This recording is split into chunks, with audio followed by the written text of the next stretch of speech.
मोदी जी ने एक ऐसी स्कीम ले आए कि जो मदरसे हैं उस मदरसों में सामान्य शिक्षा लागू, जो सुविधा किसान को मिल रही है वही सुविधा बुनकर को मिले।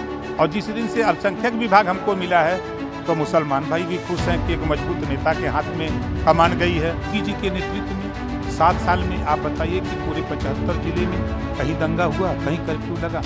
आज जब मैं उसको अध्ययन कर रहा हूँ तो मोदी जी, हम तारीफ की बात नहीं कर रहे हैं, मोदी जी ने एक ऐसी स्कीम ले आए कि जो मदरसे हैं उस मदरसों में सामान्य शिक्षा लागू हो। हाई कोर्ट ने फैसला दिया कि मदरसों के संबंध में मेरे पास विभाग है। मैंने कहा भाई आप जाओ, कोर्ट का दरवाजा खटखटाओ, हम आपके साथ हैं, हम पूरी मदद के लिए तैयार हैं।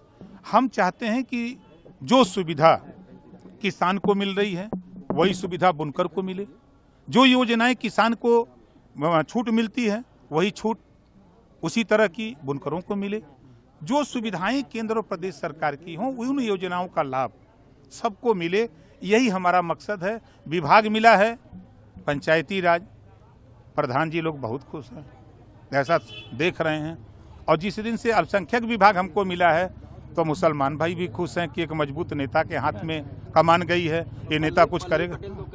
देखिए जो माहौल बना हुआ है, जो देश में कांग्रेस की सरकार थी, सपा की सरकारों में दंगे होते थे, नफरत की आग में दंगे होते थे, कर्फ्यू लगते थे।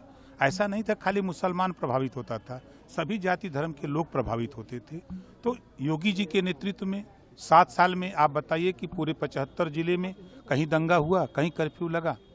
एक अमन चैन से सब लोग रह रहे हैं, चाहे हिंदू हो, मुसलमान हो, सिख हो, ईसाई हो, जैन हो, फारसी हो।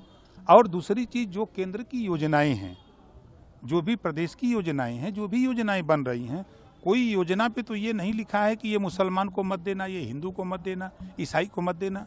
चाहे वो किसान सम्मान निधि की बात हो, चाहे गरीबों के इलाज के लिए आयुष्मान कार्ड जो 5 लाख का बना हो, वो सबको मिल रहा है। चाहे राशन बंट रहा है 80 करोड़ लोगों को, उसमें भी सभी जाति धर्म को मिल रहा है। उज्ज्वला योजना की बात अगर आप करें तो जो भी केंद्र की योजनाएं बन रही हैं उन योजनाओं में 33% आरक्षण महिलाओं के लिए लागू हुआ। उसमें तो ये बाउंडेशन नहीं कि नहीं मुस्लिम महिलाओं को आरक्षण नहीं दिया जाएगा। तो जो योजनाएं बन रही हैं वो सबके लिए है।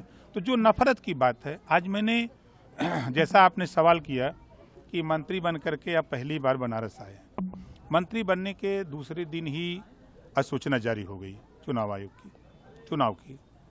लेकिन बीच में हमने 4-5 दिन अध्ययन किया। सबसे ज़्यादा देश में कांग्रेस ने और सपा बसपा ने अगर धोखा दिया तो मुसलमानों को धोखा दिया है। वोट तो लिया 20%, लेकिन दिया क्या? नफरत के सिवा। हम देख रहे हैं कि पूरे 75 जिले में किसी ब्लॉक पर एक चपरासी भी मुसलमानों के विकास के लिए अल्पसंख्यक विभाग का नियुक्त नहीं है, एक बाबू नहीं है। जिले पर एक अधिकारी है, वो भी पैदल है। वो कैसे योजना का लाभ बताने के लिए किसी बस्ती में जाए? किसी मुस्लिम बस्ती में अगर उसको जाना है तो पैदल जाएगा, वो जा करके फिर दरी बिछावे, चौकी लगावे, लोगों से कहे। ये ना तो कांग्रेस ने ध्यान दिया, ना सपा की सरकार थी, बसपा की सरकार थी, किसी ने ध्यान नहीं दिया।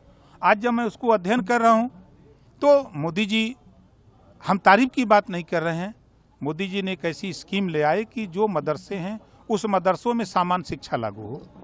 हाई कोर्ट ने फैसला दिया कि मदरसों के संबंध में मेरे पास विभाग है। मैंने कहा भाई आप जाओ, कोर्ट का दरवाजा खटखटाओ, हम आपके साथ हैं, हम पूरी मदद के लिए तैयार हैं। हम चाहते हैं कि जो सुविधा किसान को मिल रही है वही सुविधा बुनकर को मिले। जो योजनाएं किसान को छूट मिलती है वही छूट उसी तरह की बुनकरों को मिले। जो सुविधाएं केंद्र और प्रदेश सरकार की हों उन योजनाओं का लाभ सबको मिले, यही हमारा मकसद है। विभाग मिला है पंचायती राज, प्रधान जी लोग बहुत खुश हैं, ऐसा देख रहे हैं।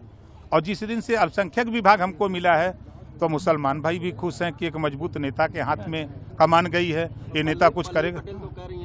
उत्तर प्रदेश की हर खबर से अपडेट रहने के लिए श्रेष्ठ यूपी को करें सब्सक्राइब, बेल आइकन दबाएं और देखते रहें श्रेष्ठ यूपी।